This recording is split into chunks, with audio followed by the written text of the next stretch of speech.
നടിയെ ആക്രമിച്ച കേസിൽ സിബിഐ അന്വേഷണം ആവശ്യപ്പെട്ട് കേസിലെ 8ാം പ്രതിയായ നടൻ ദിലീപ് നൽകിയ ഹർജി ഹൈക്കോടതി തള്ളി.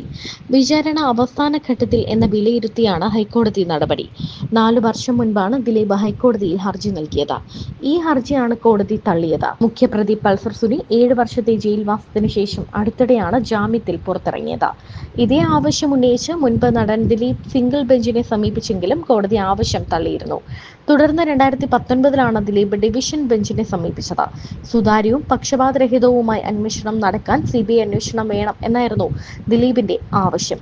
നിലവിൽ കേസിന്റെ വിചാരണ അന്തിമഘട്ടത്തിലാണ്. വിചാരണ വൈകിപ്പിക്കാനാണ് ഹർജിയെന്നാണ് കോടതിയുടെ നിരീക്ഷണം. നടിയെ ആക്രമിച്ച കേസിൽ സിബിഐ അന്വേഷണം ആവശ്യപ്പെട്ടാണ് 8ാം പ്രതിയായ നടൻ ദിലീപ് ഹൈക്കോടതിയിൽ അപ്പീൽ നൽകിയത്. കേസിലെ പ്രതിക്ക് എങ്ങനെ സിബിഐ അന്വേഷണം ആവശ്യപ്പെടാനാകുമെന്ന് കഴിഞ്ഞ തവണ കോടതി ചോദിച്ചിരുന്നു.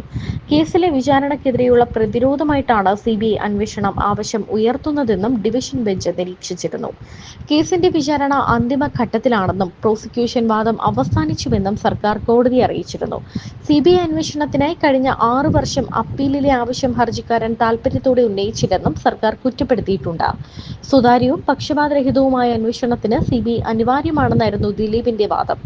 കേസിന്റെ വിചാരണ അന്തിമഘട്ടത്തിലാണെന്നും പ്രോസിക്യൂഷൻ വാദം അവസാനിച്ചുവെന്നും സർക്കാർ കോടതിയെ അറിയിച്ചിരുന്നു. സിബിഐ അന്വേഷണം എന്ന ആവശ്യം കഴിഞ്ഞ 6 വർഷമായി ഹർജിക്കാരൻ താൽപര്യത്തോടെ ഉന്നയിച്ചില്ല എന്നും സർക്കാർ കുറ്റപ്പെടുത്തിയിട്ടുണ്ട്. അതേസമയം നടിയെ തട്ടിക്കൊണ്ടുപോയി പീഡിപ്പിച്ചെന്ന കേസിൽ ഈ മാസം 11-ന് വാദം പൂർത്തിയാക്കും.